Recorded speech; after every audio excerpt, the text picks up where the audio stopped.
Assalamualaikum warahmatullahi wabarakatuh. Good morning everybody. How are you today? Okay, alhamdulillah I'm fine. Thank you. Baik, ketemu lagi dengan Ustazah Tri. Kali ini kita sudah masuk di subtema 3 ya, buku tematik tema. Baik, sebelum mulai belajar, yuk bersama-sama kita baca doa sebelum belajar terlebih dahulu. A'udzu billahi minasyaitonir rajim. Bismillahirrahmanirrahim. Rabbi zidni ilma warzuqni fahma. Rabbi shrahli sadri wa yassirli amri wahlul 'uqdatam min lisani yafqahu qawli. Amin ya rabbal alamin. Setelah Ananda mempelajari apa itu ide pokok di subtema sebelumnya, terutama ide pokok pada teks, sekarang Ustazah akan sedikit menambahkan lagi beberapa dampak yang timbul akibat letak dan kondisi geografis negara kita sebagai negara maritim dan kepulauan. Memanfaatkan potensi atau sumber daya alam yang ada di wilayah Indonesia ya, sesuai dengan letak geografisnya, itu tertera di dalam Al-Quran, yaitu surat An-Nahl ayat 14, yang artinya dialah yang menundukkan lautan untukmu agar kamu dapat memakan daging yang segar, ikan darinya dan dari lautan itu. Kamu mengeluarkan perhiasan yang kamu pakai, kamu juga melihat perahu berlayar padanya, dan agar kamu mencari sebagian karunia-Nya, dan agar kamu bersyukur. Quran Surat An-Nahl ayat 14 adalah sebagai berikut. Yang pertama, komunikasi dan interaksi antar penduduk menjadi lebih mudah, baik antar warga Indonesia maupun orang Indonesia dengan warga asing. Hal ini didukung adanya kemajuan teknologi di bidang pelayaran antar pulau atau antar negara. Yang kedua, terjadinya pembauran, pencampuran atau peleburan nilai-nilai antar pulau dan antar negara. Yang ketiga, munculnya perkampungan-perkampungan etnis tertentu seperti pecinan dan kampung Arab. Yang keempat, terjadinya perubahan perilaku masyarakat karena pengaruh masuknya pola dan nilai perilaku dari pulau, daerah maupun negara lain. Yang kelima, terjadinya perpindahan ilmu, pengetahuan, dan teknologi. Nah, itu tadi tambahannya. Selain dampak positif dan juga dampak negatif, ternyata masih ada ya dampak yang timbul akibat letak geografis negara kita sebagai negara maritim. Setelah kita mempelajari dampak dari letak geografis negara kita, Ustazah lanjut kepada materi selanjutnya, yaitu pembelajaran IPA ya, kelainan otot manusia. Sama seperti tulang, otot manusia juga dapat mengalami penyakit atau kelainan. Berikut ini merupakan contoh-contoh kelainan atau penyakit yang terjadi pada otot. Yang pertama, ada hipertrofi. Kelainan otot yang membesar dan menjadi lebih kuat karena sel otot diberikan kegiatan atau aktivitas yang terus-menerus secara berlebihan. Yang kedua, atrofi atau otot mengecil.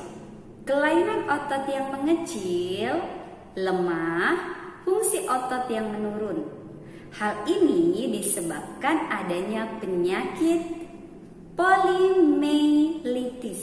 Ya, saya ulangi, karena adanya penyakit polimyelitis yang dapat merusak sel saraf pada otot.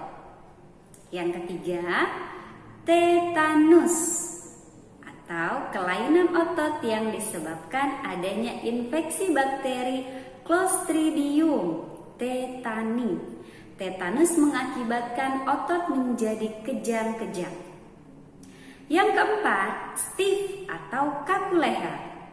Kelainan otot yang disebabkan adanya peradangan otot trapesius leher akibat gerakan yang menghentak secara tiba-tiba atau salah gerak. Perhatikan contoh-contoh kelainan otot manusia berikut ini. Hipertrofi, atrofi, tetanus, dan stiff atau kaku leher. Setelah Ananda mempelajari kelainan pada otot, kali ini Ustazah akan lanjut kepada jenis-jenis kelainan tulang. Ustazah akan sedikit menjelaskan mengenai kelainan tulang apa saja yang ada pada tubuh manusia. Yang pertama yaitu fisura atau retak tulang. Adalah kelainan pada tulang karena terjadi keretakan pada tulang. Akan tetapi tulang yang retak tersebut masih bisa disambung. Ya, jadi tulang yang retak masih bisa disambung kembali. Nah, biasanya disebabkan oleh benturan keras sehingga menyebabkan retakan atau patah pada tulang. Bisa difahami ya? Yang kedua, Fraktura atau patah tulang adalah kelainan pada tulang karena jatuh pada posisi yang salah dalam kecelakaan.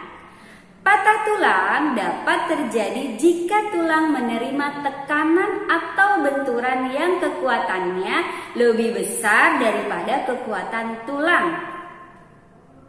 Yang ketiga, skoliosis adalah kelainan tulang punggung, ya, tulang punggung kita yang di belakang membengkok ke arah samping tubuh, ya, samping, ya. Jadi dia seperti membentuk huruf S, ya, tulang bagian belakang kita atau tulang punggung kita. Nah, yang keempat yaitu lordosis adalah kelainan tulang punggung, ya, punggung kita yang belakang membengkok ke arah depan tubuh, ya, membengkok ke arah depan tubuh seperti ini ya. Jadi membengkok ke arah depan tubuh. Nah, yang kelima yaitu kifosis adalah kelainan tulang punggung membengkok ke arah belakang tubuh atau biasa kita lihat orang yang membungkuk, ya, seperti ini ya, membungkuk, ya, atau keadaan tulang membungkuk. Yang keenam yaitu osteoporosis adalah penyakit pada tulang karena kropos atau menurunnya kepadatan tulang, ya. Ayo, siapa di antara Ananda yang kurang minum susu atau berjemur, ya, atau kurang asupan kalsium atau vitamin D? Maka nanti bisa menyebabkan tulang kita menjadi keropos, ya, atau kepadatan tulang menjadi menurun.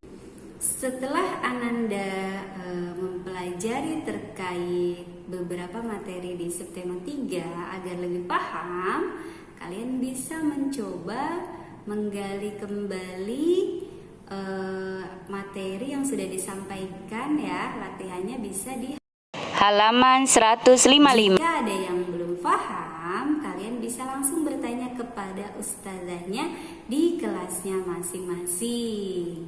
Yuk kita akhiri pembelajaran kita kali ini dengan membaca hamdalah bersama-sama. Alhamdulillahirabbil alamin. Syukron. Wassalamualaikum warahmatullahi wabarakatuh.